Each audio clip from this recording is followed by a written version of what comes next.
정부가 미래차와 바이오, 시스템 반도체 분야에 8조 4천억 원을 투자하는 등 주요 신산업을 육성해 세계 4대 제조 강국으로 올라서겠다는 비전을 선포했습니다. 수도권 아파트 값이 내년 2분기에 저점을 찍을 것이라는 전망이 나왔습니다. 5만 원권이 발행 10년 만에 금액 기준으로 전체 지폐 중 85%를 차지하며 주력 화폐로 자리 잡았습니다. 내년부터 페이스북의 암호화폐 리브라의 결제 서비스가 시작됩니다. 기존 결제 시장에 큰 위협이 될 것이라는 전망이 나옵니다. 센 뉴스 플러스 잠시 후 뵙겠습니다.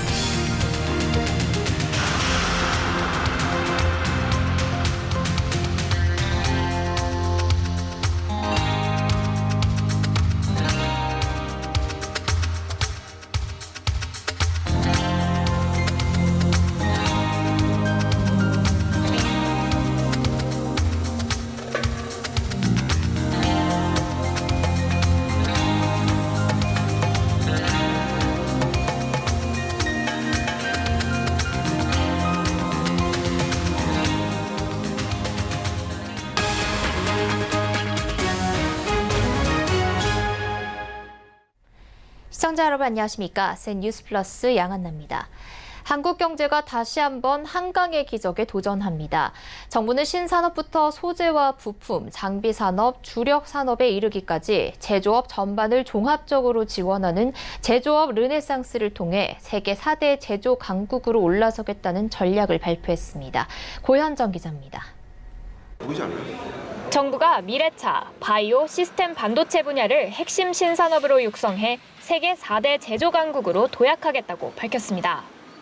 이를 위해 정부는 2030년까지 8조 4천억 원 규모의 R&D를 지원해 수소 충전소와 바이오 데이터 플랫폼 등 관련 인프라를 선제적으로 구축한다는 계획입니다. 오늘 오후 경기도 안산에서 열린 제조업 르네상스 비전 선포식에 참석한 성윤모 산업통상자원부 장관은 제조업 대변혁기에 가보지 않은 길을 가기 위한 혁신이 필요하다며 2030년 한국의 산업구조에 대한 비전이 담겨 있다고 말했습니다.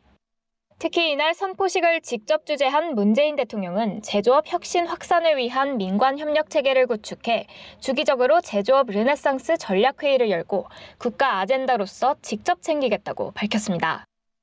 문 대통령이 제조업을 주제로 민관 협력 전략회의를 주재하는 것은 이번이 처음입니다. 정부는 현재 16% 수준인 신산업, 신품목 비중을 30% 수준으로 끌어올리고 인공지능 팩토리 2,000개를 구축하는 등 연내 산업단지 대개조 계획도 마련합니다. 철강, 섬유, 화학 등 기존 주력 산업의 경우 OLED, 2차 전지 등 고부가 유망 품목 중심으로 전환을 가속화한다는 설명입니다. 이외에도 정부는 국적과 관계없이 국내에 투자하는 기업에게는 과감한 세제 혜택을 지원해 투자자들의 한국 이탈을 막겠다고 밝혔습니다. 서울경제TV 고현정입니다. 서울도 수도권 아파트 값이 내년에 저점을 찍을 것이란 전망이 나왔습니다. 또 우리나라 인구가 갈수록 줄고 경제도 저성장 국면에 진입하면서 중장기적으로 보면 집값은 내릴 것이라는 관측입니다. 유민호 기자입니다. 내년 서울 등 수도권 아파트 값이 저점을 찍을 것이란 전망이 나왔습니다. 이수우 국토연구원 주택토지연구본부장은 오늘 서울 광화문에서 열린 부동산 114 주최 포럼에서 앞으로 주택시장을 이같이 전망했습니다. 이 본부장은 최근 순환국면 내림폭이 급격히 낮아지는 추세를 반영하면 수도권 시장의 향후 저점은 내년 2분기에 나타날 것이라고 내다봤습니다. 순환국면은 집값이 저점에서 고점으로 올랐다가 저점으로 떨어진 부분을 뜻합니다. 아울러 향후 고점은 2025년 2분기, 저점은 2030년 2분기에 다시 도달할 것이라고 분석했습니다. 중장기적인 집값 전망은 하락 내지는 변동률 축소를 관측했습니다. 국내 인구가 갈수록 줄고 경제도 저성장 기조로 이어간다는 건데 이는 주택 수요 감소로 연결되기 때문입니다. 현재 주택시장이 맞닥뜨린 문제를 두고서도 대책을 촉구했습니다. 이 본부장은 서울로 주택 수요가 쏠리는 것을 막으려면 수도권 주거지역과 서울 도심을 연결하는 대중교통에 대한 투자를 늘리고 노후한 일기 신도시 기반시설 정비에 나서야 한다고 밝혔습니다. 서울경제TV 유민호입니다. 수익형 부동산인 상가의 투자 수익률이 감소하고 양극화도 깊어지고 있습니다. 상가정보연구소에 따르면 지난 1분기 동안 상가 투자를 통해 거둔 평균 수익률은 1.54%를 기록했습니다. 지난해 4분기 평균 투자 수익률보다 0.15%포인트 하락한 수치입니다. 중대형 상가의 투자 수익률은 0.25%포인트 하락했고 소규모 상가도 0.22%포인트 떨어졌습니다. 다만 테마형 쇼핑몰 등 건물을 나눠 각 부분을 별개로 소유하는 상가인 집합상가의 투자 수익률은 전분기보다 0.04%포인트 상승했습니다. 배후 수요가 일반 상가보다 풍부해 상대적으로 매출이 안정적으로 발생하는 점이 작용한 것으로 분석됩니다. 5만 원권이 오는 23일로 발행 10주년을 맞습니다. 10년이 지난 현재 10만 원권 자기압 수표는 거의 자취를 감췄고 경조사비 봉투엔 대부분 5만 원권이 쓰이는 등 주력 화폐로 자리매김했습니다. 한국은행에 따르면 지난달 말 현재 시중에 유통 중인 5만 원권은 98조 2천억 원으로 금액 기준 전체 지폐의 84.6%를 차지했습니다. 장수 기준으로도 다른 지폐들을 제쳤습니다. 지난달 말 현재 유통되고 있는 5만 원권은 19억 6천만 장으로 16억 장인 1,000원권과 15억 장인 만원권보다 많았습니다. 5만 원권은 10만 원권 수표의 발행 부담과 사용 시 어려움을 줄이고 만 원권 여러 장을 갖고 다녀야 하는 불편을 없애자는 취지로 도입돼 2009년 6월 23일 공식 유통을 시작했습니다. 국내 은행의 연체율이 4월 소폭 상승했습니다. 아직 절대적인 수준은 낮지만 중소기업 대출 연체율이 상대적으로 큰 폭으로 오르는 등 경기 부진 여파가 일부분 감지되고 있습니다. 금융감독원은 4월 말 기준 국내 은행의 원화 대출 연체율이 0.49%를 기록했다고 밝혔습니다. 3월 말 대비 0.03%포인트 상승한 수준입니다. 대기업 대출 연체율이 0.01%포인트 하락한 가운데 중소기업과 개인 사업자 대출 부문에서 연체율이 각각 0.06%포인트, 0.01%포인트 올랐습니다. 가계대출 연체율은 0.3%로 전월 말 대비 0.02%포인트 상승했습니다. 주택담보대출 연체율이 0.01%포인트 오른 가운데 신용대출 등 주택담보대출을 제외한 가계대출의 연체율은 0.04%포인트 상승했습니다.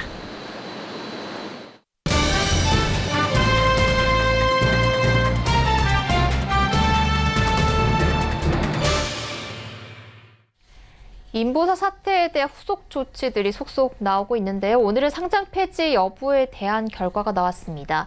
이번 결정의 배경이 어떻게 될지 또 향후 어떻게 흘러가게 될지 들여다보겠습니다. 이보경 기자 나와 있습니다. 안녕하세요. 이 기자, 이 한국거래소가 코오롱 티슈진 상장 폐지 실질 심사 관련 심사를 한 차례 연장하겠다고 결과를 냈다고요? 네, 맞습니다. 먼저 사태에 대해서 좀 간단하게 정리를 해드리면요. 코오롱 티슈진의 골관절염 유전자 치료제 인보사가 당초 식품의약품안전처로부터 허가받은 성분과 실제 성분이 다르다는 사실이 알려지면서 이 사태가 시작이 됐습니다. 식약처가 지난달 28일 인보사 허가를 최종 취소를 했고요. 이에 따라서 거래소는 이 투자자 보호를 위해서 인보사를 개발한 코오롱 티슈진에 대한 주식 매매를 바로 정지를 시켰고 또 상장 폐지 실질 심사 대상에 해당하는지 여부를 오늘까지 심사를 해왔습니다. 그 심사 기간이 규정상 영업일 기준으로 15일인데요. 그날이 바로 오늘이었습니다. 네, 그런데 이 결론을 연장하게 된 배경이 어떻게 되는 겁니까? 네, 상패가 최종 결정이 되면 이 투자자 손실액이 어마어마하기 때문에 거래소도 좀 부담을 많이 느낀 것으로 보입니다. 또 식약처의 최종 취소 결정이 아직 나지 않았는데요. 그렇기 때문에 한 차례 연장한 것으로 해석이 됩니다. 또 한국거래소 코스닥시장본부는 이 코오롱 티슈진에 대해서 상장 적격성 실질심사 대상 해당 여부의 결정을 위한 추가 조사가 필요하다고 밝혔는데요. 그러면서 이 조사 기간을 다음 달 10일까지 연장을 한다라고 공시를 했습니다. 네, 그렇다면 식약처의 결정이 코오롱 티슈진 상장 폐지 결정의 키가 되겠네요. 네, 맞습니다. 이 업계에서는 식약처에서 이 허가 취소 결정을 번복하기는 좀 어려울 것이다라고 예측을 하고 있는데요. 어제 식약처는 인보사 청문회를 열었습니다. 여기에서 이 코오롱 생명과학의 의견을 좀 들었는데요. 코오롱 측에서 성분 변경 경위를 설명하고 그리고 식약처가 지적한 이 조작 과 은폐 의혹에 대해서도 좀 해명을 했습니다. 당초 예상에서는 이 코오롱 측의 적극적인 해명이 있을 것이다라고 예상이 됐었는데요. 당초 예상보다 좀 싱겁게 끝이 난 것으로 알려졌습니다. 청문회는 80분 만에 끝이 난 것으로 알려졌고요. 또 식약처 관계자에서는 이 청문회에서 새로운 사실이나 이 특이한 점은 없었다. 코오롱 생명과학이 기존에 주장한 바를 반복한 정도였다라고 말을 했습니다. 식약처의 최종 결론은 이달 내에 나올 전망입니다. 네. 그런데 이렇게 인보사라는 그런 신약 하나가 취소가 됐다고 해서 상장 폐지로까지 이어지게 되는 건가요? 네, 코오롱 티슈진이 2017년 11월 코스닥 상장을 앞두고 이 식약처에 제출한 것과 같은 자료를 이 코스닥에 제출을 했습니다. 이 자료가 허위로 밝혀졌기 때문에 심사가 불가피하다라고 알려져 있고요. 또 티슈진의 경우에는 현재 인보사 외에 다른 파이프라인이 전혀 없습니다. 그렇기 때문에 허가 취소가 된 상황에서 이 지속이 된다면 이 다른 실질 심사 사유인 이 주된 영업이 정지된 경우에도 해당을 합니다. 네, 그럼 앞으로 남은 과정은 어떻게 됩니까?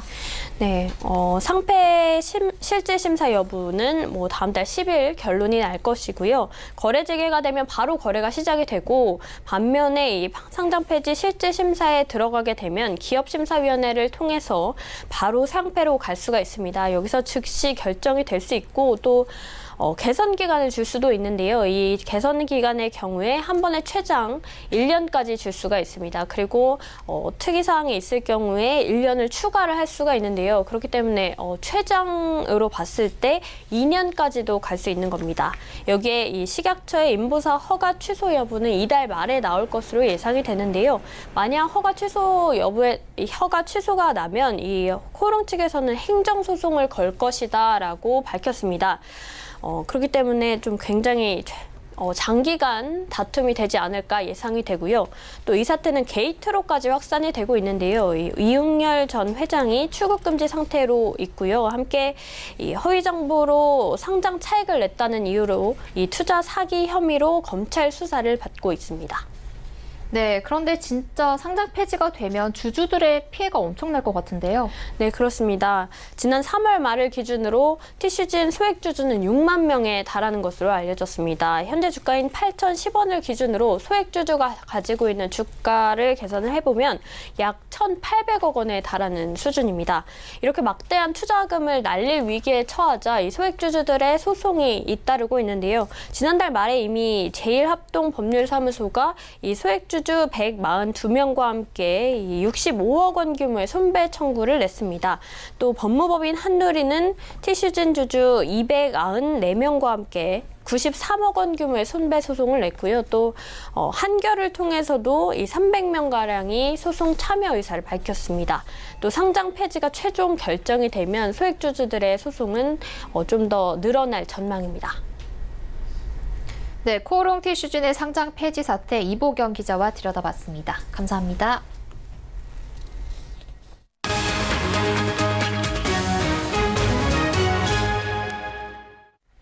세계 최대 소셜 네트워크 페이스북이 내년부터 가상화폐 결제 서비스에 들어간다고 일간 월스트리트 저널이 보도했습니다. 가상화폐의 명칭은 별자리 가운데 하나인 천칭자리를 뜻하는 리브라로 정해졌습니다. 페이스북은 내년까지 메신저와 왓츠앱 등에서 리브라의 사용이 가능해진다고 밝혔습니다. 암호화폐로 온라인상에서 물건을 구매하거나 송금할 수 있게 되는 겁니다. 글로벌 카드 회사인 마스터카드와 온라인 결제업체 페이팔 등 20여 개 업체가 동참하기로 했으며 페이스북은 리브라의 공식 론칭까지 최소 100개 업체가 동참할 것으로 기대했습니다.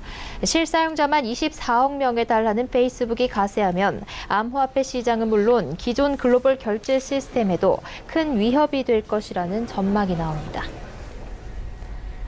은퇴 이후에도 여유로운 삶을 살아가기 위해서 무엇보다 중요한 건 경제적 안정일 텐데요.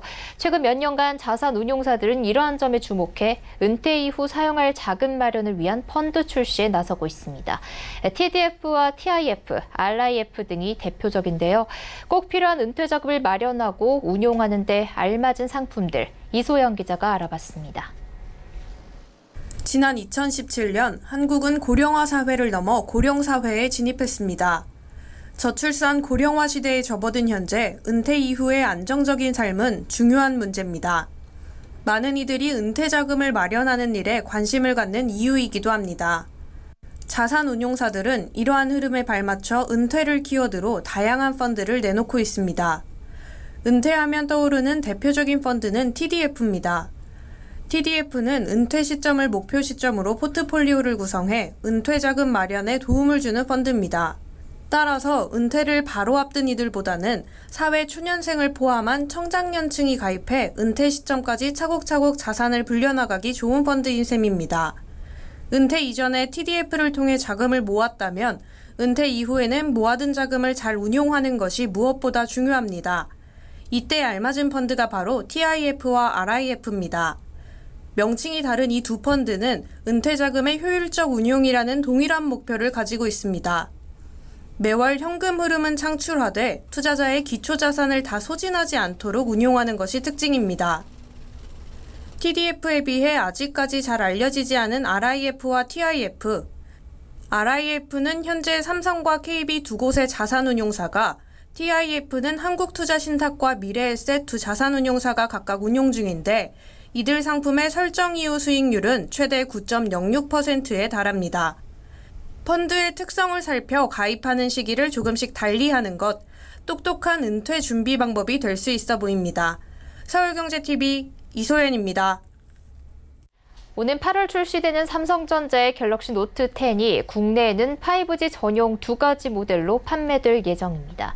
일반과 프로 모델 두 가지 모두 5G용으로만 출시되는 만큼 가격은 전작보다 10만 원 이상 오른 120만 원에서 140만 원대일 것이라는 관측이 나옵니다. 이동통신업계 관계자는 아직 출시일이 많이 남아 구체적인 가격이 정해지지는 않았지만 제조사와 각각 120만 원대, 140만 원대에서 얘기 중이라며 8월 초 공개해 22일께 출시할 것으로 예상된다고 밝혔습니다. 미국 IT 매체 CNET은 삼성전자가 작년 갤럭시 노트 9 언팩 행사를 열었던 뉴욕 바클레이스 센터에서 갤럭시 노트 10을 오는 8월 7일 공개할 것이라고 보도했습니다. 한편 업계에서는 갤럭시 노트 10에 갤럭시 S10과 같은 전면 디스플레이는 유지되지만 카메라 홀의 위치가 우측 상단에서 전면 중앙으로 변경되고 급속 충전 기능이 추가될 것으로 내다봤습니다. 광주시 전역을 순환선으로 연결하는 도시철도 2호선 공사가 8월 말 첫 삽을 뜹니다. 대도시광역교통위원회는 광주시철도 2호선 건설 사업 1단계 사업 계획을 승인하고 20일자로 관보에 고시한다고 밝혔습니다. 이 사업은 총 연장 41.8km에 총 사업비 2조 1,761억 원으로 올 하반기 착공에 들어가 3단계로 나누어 순차적으로 추진됩니다. 우선 1단계는 광주시청에서 월드컵 경기장을 거쳐 광주역까지 17km 구간을 연결하게 됩니다. 2단계는 광주역에서 전남대를 거쳐 광주시청까지 20km를 연결해 1단계와 순환망을 이루게 됩니다. 3단계 구간은 백운광장에서 진호를 거쳐 효천역을 잇는 지선입니다. 이 노선은 도심 곳곳을 30분대로 연결해 150만 광주 시민의 발이 빨라질 것으로 관측됩니다. 인천 미추홀구 주안동 주안 4구역을 재개발해 짓는 주안 캐슬앤 더샵 에듀폴의 단지가 내일 1순위 청약에 들어갑니다. 이 아파트는 단지 명에서 알 수 있듯이 롯데건설과 포스코건설이 공동으로 시공하는 컨소시엄 아파트인데요. 대형 건설사가 합작을 해서 짓는다는 기대감에 주말 모델하우스에는 2만 5천 명이 넘는 관람객들이 몰리기도 했습니다. 오늘 공고문 읽어준 남자에서 어떤 점들 눈여겨봐야 할지 꼼꼼하게 짚어보겠습니다. 부동산 팀 정창신 기자 나와 있습니다. 안녕하세요. 네, 안녕하세요. 네, 정 기자 우선 단지 소개부터 좀 해주시죠. 이 재개발을 해서 짓는 단지인데요. 일반 분양 물량은 얼마나 나옵니까? 네, 자, 지금 제 뒤로 단지 조감도가 나오고 있는데요. 자, 이 단지 보시면 지하 3층부터 지상 35층 높이고요. 총 13개 동 규모로 이루어집니다. 전용 면적으로 봤을 때는 38에서 84제곱미터로 이루어져 있는데, 자, 전 주택이 중소형 평형으로 이루어졌다는 걸 알 수 있고요. 자, 총 가구 수는 1,856가구인데 이 중에 835가구를 일반에 분양합니다. 네, 그럼 분양가 얼마에 책정됐습니까? 네, 공고문 이어서 계속 보시면요. 가장 작은 평형인 38제곱미터 같은 경우에는 1억 9,500만 원 정도에 책정이 됐고요. 가장 큰 평형인 84제곱미터 같은 경우에는 4억 3천만 원 선에서 책정이 됐습니다. 자, 계약금은 10%인데 먼저 1차로 1,000만 원 정액제가 적용이 되고요. 나머지 계약금 2차는 오는 8월 8일까지 납부하셔야 합니다. 나머지 중도금 60%의 잔금이 30% 비중으로 이루어져 있습니다. 네, 자, 그럼 공고문 더 꼼꼼하게 살펴보겠습니다. 특별히 눈여겨봐야 할 점 있을까요? 네, 공고문 자세히 보시면요. 이 단지는 단지 사방, 그러니까 동서남북에 도로가 연결이 돼 있습니다. 먼저 단지 동쪽을 보면 15m 도로가 설치가 되고요. 서쪽에 20, 남쪽에는 8m, 북쪽에는 15m 도로가 설치가 되는데, 자, 이 도로 인접한 동 같은 경우에는 방음 시설이 설치되지 않기 때문에 이로 인한 소음이나 진동이 발생할 우려가 있다라고 공고문에 명시해 놓고 있는데요. 자, 단지 배치도입니다. 보시면 빨간색으로 표시한 부분인데, 자, 이 사방에 지금 도로가 있다는 것을 알 수가 있고요. 이 도로와 인접한 동들 같은 경우에는 차량으로 인한 소음 피해가 있을 수 있다는 점 알아두셔야겠습니다. 자, 다음 공고문 한번 살펴보겠습니다. 자, 이 단지에는 총 6곳의 장애인용 외부 엘리베이터가 설치된다라고 명시가 돼 있는데요. 단지 배치도 다시 한번 보시겠습니다. 빨간색으로 표시한 부분이 외부 엘리베이터가 설치되는 부분인데 단지 곳곳에 설치가 돼서 몸이 불편한 분들이 이용하기에는 굉장히 편리할 것으로 예상이 되고요. 다만 이 외부 엘리베이터 같은 경우에는 공용 관리비에 포함되기 때문에 관리비가 다른 단지에 비해서 조금 올라갈 수 있다는 점 알아두셔야겠습니다. 자, 다음 공고문 살펴보시면요. 자, 각 세대당 세대 창고가 적용된다라고 명시되어 있습니다. 자, 사진에서 보는 바와 같이 이런 지하에 이런 창고들이 설치가 되는데 가로가 1m, 세로가 1.1m, 높이가 2.1m 높이의 이 속이 보이는 철제 창고가 세대당 주어지기 때문에 안 쓰는 물건 같은 경우에는 지하 창고에 좀 보관하시면 편리할 수 있겠다라는 점 알아두시면 도움이 될 것 같습니다. 자, 다음 또 이어서 보시면요. 자, 이 단지는 지하 주차장에 이 차량이 진입할 때 높이 제한이 있습니다. 2.3m 이하로 제한이 된다라는 점이 명시가 돼 있는데 이게 무슨 말이냐면 이 지하에다가 이 탑차, 그러니까 택배차 같은 경우가 지하 주차장으로 들어갈 수 없다라고 명시를 해놨습니다. 우리가 지난해 이 다산 신도시 일부 단지 얘기긴 하지만 입주민과 이 택배 기사 간에 이 지상으로 택배차를 진입하지 못하게 해서 갈등을 빚은 적이 있거든요. 이 단지 같은 경우에도 지하로 택배차가 들어갈 수 없기 때문에 지상으로 다녀야 된다는 점은 알아두셔야겠습니다. 네, 그럼 좀 더 구체적으로 들어가서 각 동별로도 한번 알아보죠. 네. 자, 공고문 계속 보시면 102동 같은 경우에 남동 쪽에 이 부출입구가 계획이 돼 있는데 이로 인해서 이 102동 특히 저층일수록 이 차량 전조 등에 의한 눈부심이나 프라이버시 침해, 조망권 침해가 일어날 수 있다라고 명시를 해놨고요. 자, 이를 최소화하기 위해서 약 1.8m의 난간이 설치된다라고 명시해놨습니다. 단지 배치도 다시 한번 보시겠습니다. 자, 지금 이 부분인데요. 지금 잘 보이실지 모르겠는데, 자, 이곳으로 차량이 왔다 갔다 할 수 있는 부출입구가 설치가 되는 거고요. 자, 102동의 1, 2, 3, 4호 라인 같은 경우에는 차량이 왔다 갔다 하면서 특히 야간 같은 경우에 차량 전조 등에 의한 눈부심이 일어날 수 있다라는 점 알아두셔야겠습니다. 자, 다음 이어서 보시면요. 109동의 경우인데 109동 남쪽에는 예아임 아파트라고 11층짜리 아파트가 계획이 돼 있습니다. 따라서 이 아파트가 들어서게 되면 109동을 비롯한 인근 아파트 일부 세대 같은 경우에는 일조권이나 조망권, 프라이버시 등의 침해를 받을 수 있다라고 경고하고 있습니다. 자, 단지 배치도 다시 보시면서 어느 부분인지 좀 확인을 해보면, 자, 잘 보이실지 모르겠는데 지금 이 부분입니다. 이렇게 빨간색으로 표시한 부분인데 여기에 11층짜리 아파트가 들어서면서 이 110동 또 109동, 111동 같은 경우 인접한 이 동 같은 경우에는 이 11층 아파트 때문에 간섭을 좀 받을 수 있다라는 점 알아두셔야겠습니다. 자, 지금까지 공고문 읽어주는 남자였습니다. 네, 오늘 공익 남은 주한 캐슬은 더샵 에듀폴에 대해서 알아봤습니다. 정창신 기자 감사합니다. 네, 감사합니다.